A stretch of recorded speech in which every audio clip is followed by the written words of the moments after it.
का कहर। पिछले 24 घंटे में सामने आए 62,714 नए मामले। मौत के आंकड़ों ने बढ़ाई चिंता। देश में कोरोना वायरस के मामले बहुत तेजी से बढ़ रहे हैं। पिछले 2 दिन से कोरोना के दैनिक मामले 60,000 के पार आ रहे हैं। हालांकि कोरोना को रोकने के लिए राज्य सरकारों द्वारा कई कदम उठाए जा रहे हैं, लेकिन कोरोना पर काबू पाना टेढ़ी खीर जैसा हो गया है। पिछले 24 घंटे में देश में कोरोना के 62,714 नए मामले सामने आए हैं। वहीं 300 से ज़्यादा लोगों ने इस खतरनाक वायरस के आगे अपना दम तोड़ दिया। केंद्रीय स्वास्थ्य मंत्रालय की ओर से जारी ताज़ा आंकड़ों के मुताबिक पिछले 24 घंटे में देश में 312 लोगों ने अपनी जान गंवा दी है। स्वास्थ्य मंत्रालय के मुताबिक पिछले 24 घंटे में 62,714 मामले सामने आए हैं, जबकि शनिवार को ये आंकड़ा 62,258 था। रोजाना 60,000 से ज़्यादा मामले दर्ज किए जा रहे हैं, जिसके बाद कोरोना संक्रमण का कुल आंकड़ा बढ़कर 1,19,71,624 हो गया है। वहीं इस खतरनाक वायरस के आगे 312 लोगों ने हार मान ली और कोरोना से मरने वाले मरीजों का आंकड़ा बढ़कर 1,61,552 हो गया है। इसके अलावा देश में लगातार कई दिनों में एक से ठीक होने वाली मरीजों की संख्या संक्रमित मरीजों की संख्या से काफ़ी कम आ रही है। मसलन पिछले 24 घंटे में 28,739 मरीज ही कोरोना से ठीक हुए हैं, जबकि संक्रमित मरीजों का आंकड़ा 60,000 के भी पार है। यानी रोजाना संक्रमित मामलों की संख्या में आधे मरीज से ठीक हो रहे हैं। स्वास्थ्य मंत्रालय के मुताबिक देश में मौजूद समय में 1,13,23,762 लोग कोरोना की चपेट में बाहर निकल हैं, लेकिन संक्रमित मामलों में तेजी की वजह से सक्रिय मामले भी लगातार बढ़ रहे हैं। देश में सक्रिय मामलों का आंकड़ा बढ़कर 4,86,310 हो गया है। बता दें कि 15 फरवरी के बाद कोरोना के सक्रिय मामलों में भारी बढ़ोतरी हुई है। फरीदाबाद वाम मोर्चा का गढ़ है। 75% मुस्लिम आबादी वाला यह जिला। भाजपा टीएमसी कैसे पाएंगे पार। बंगाल में शनिवार को पहले चरण का मतदान समाप्त हो गया। 5 जिलों की 30 सीटों पर 69.79% मतदान हुआ। दरअसल यहां कुल 8 चरणों में चुनाव होने वाला है। वहीं दूसरे चरण का मतदान 1 अप्रैल को होगा। इसके तहत 30 सीटों पर लोग वोट डाले जाएंगे। इससे पहले कभी बंगाल की राजधानी रही मुर्शिदाबाद चर्चा में है। यहाँ 29 अप्रैल यानी 8वें चरण में चुनाव होना है।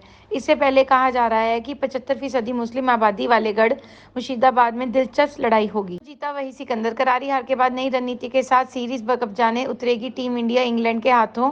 दूसरे मैच में करारी हार से सबक लेते हुए भारतीय क्रिकेट टीम यहां रविवार को होने वाली तीसरे और निर्णायक एक दिवसीय मैच में बदले हुए तेवरों और नई रणनीति के साथ देशवासियों की होली में जीत के रंग भरने के इरादे से खेलेगी।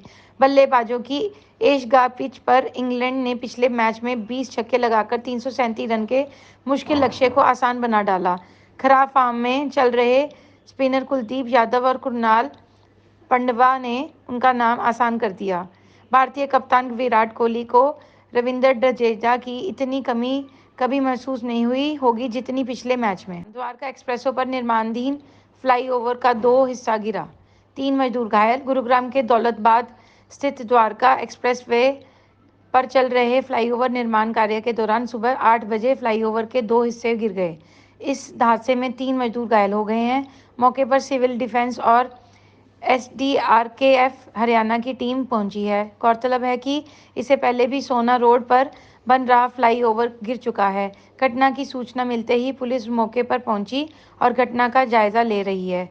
वहीं इस बात की खबर जब आसपास के लोगों को लगी तो बड़ी संख्या में यहां स्थानीय लोगों की भीड़ जुटी हुई थी। एसपी राजीव यादव ने घटना की जानकारी देते हुए पत्रकारों से कहा कि यह घटना सुबह लगभग 7:30 बजे हुई।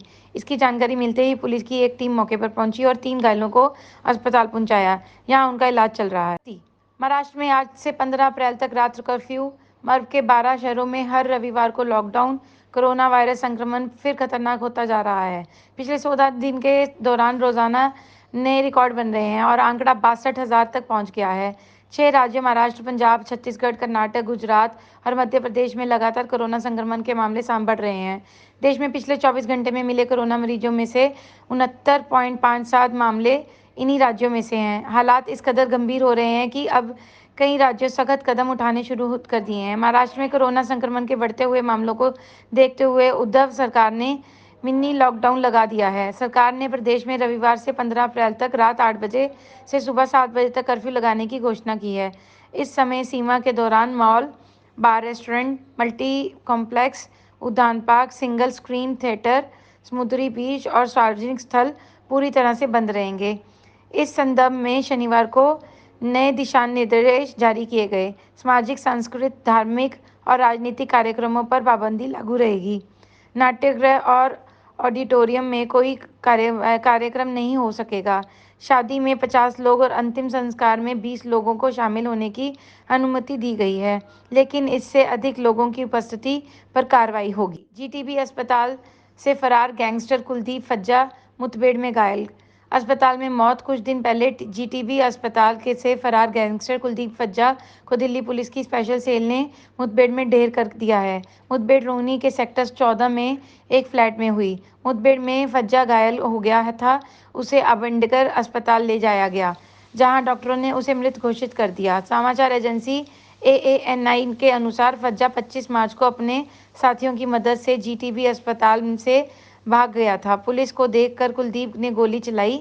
जवाबी फायरिंग में कुलदीप मारा गया। कुलदीप जीटीबी अस्पताल लाते वक्त पुलिस मुठभेड़ के दौरान फरार हुआ था।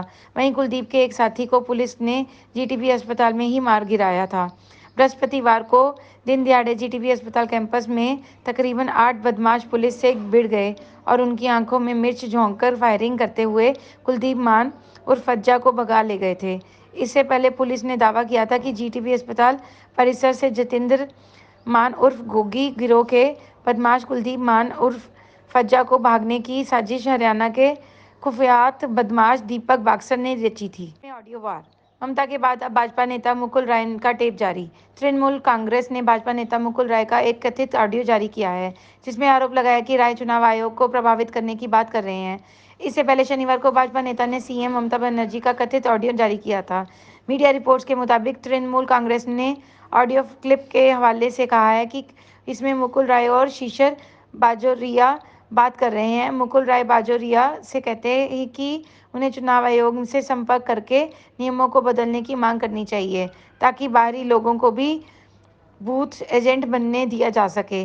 केवल स्थानीय लोगों को ही भाजपा का बूथ एजेंट ना बनाया जाए। बीजेपी हर बूथ पर एजेंट देने में सक्षम है। में 4 नगर पंचायत, 22 सदस्य व 5 पार्षदों के उपचुनाव का ऐलान। राज्य निर्वाचन आयोग के ने नगर निकायों में बाराबंकी की बंकी सहित 4 नगर पंचायतों के अध्यक्ष, 22 सदस्यों व 5 पार्षदों के रिक्त पदों पर उपचुनाव का कार्यक्रम घोषित कर दिया। इससे लिए 31 मार्च से नामांकन शुरू होगा। 4 मई को मतदान कराया जाएगा और 6 मई को मतदान होगी।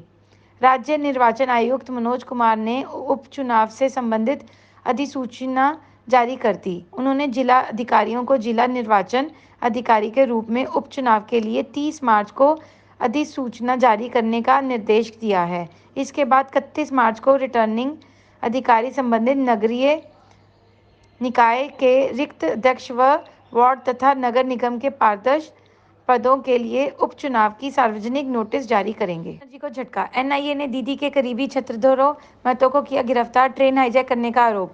टीएमसी नेता छत्रधर महतो को एनआईए ने किया गिरफ्तार। पिछले साल माओवादी पार्टी छोड़कर टीएमसी ने हुए थे शामिल। देर रात 3 बजे लालगढ़ स्थित घर में महतो को किया गिरफ्तार। पश्चिम बंगाल चुनाव के दौरान ममता बनर्जी को एक और झटका लगा। ममता बनर्जी के करीबी माने जाने वाले छत्रधर महतो को राष्ट्रीय जांच एजेंसी के अधिकारियों ने गिरफ्तार कर लिया है। महतो को 2009 में भुवनेश्वर नई दिल्ली एक्सप्रेस को हाईजैक करने के आरोप में गिरफ्तार किया गया है। ऐसा आरोप है कि छत्रधर महतो ने अपने साथियों के साथ गोलीबारी करके इस ट्रेन को कब्जाने की कोशिश की थी।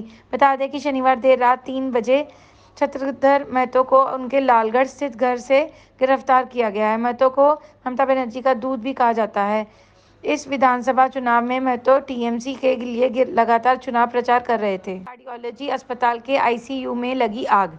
मरीजों को खिड़की तोड़कर बेड समेत बाहर निकाला। 2 बुजुर्गों की मौत। कानपुर में कार्डियोलॉजी अस्पताल के आईसीयू में रविवार सुबह अचानक आग लग गई। आग लगने के बाद अस्पताल परिसर में हड़कंप मच गया। मरीजों को आनन फानन में खिड़की तोड़कर बड़े बेड समेत बाहर निकाला गया। जानकारी मिलते ही संबंधित थाने की पुलिस व फायर ब्रिगेड मौके पर पहुंची। दमकल की गाड़ियां आग बुझाने का प्रयास कर रही हैं। कार्डियोलॉजी के पूरे भवन में धुआं भर गया। आग लगने का कारण अभी स्पष्ट नहीं है। हॉस्पिटल मैनेजमेंट का दावा है कि ग्राउंड और फर्स्ट फ्लोर के शीशे तोड़ सारे मरीज निकल गए हैं। मंडलायुक्त ने 138 मरीजों को दूसरी जगह शिफ्ट किया है। वहीं आईसीयू में भर्ती 2 मरीजों की मौत हो गई। कुछ मरीजों को हेल्थ अस्पताल भेजा गया है। इस मामले में जांच टीम गठित कर दी है। कानपुर में सवरूप थाना क्षेत्र स्थित कार्डियोलॉजी बड़ा सरकारी अस्पताल है।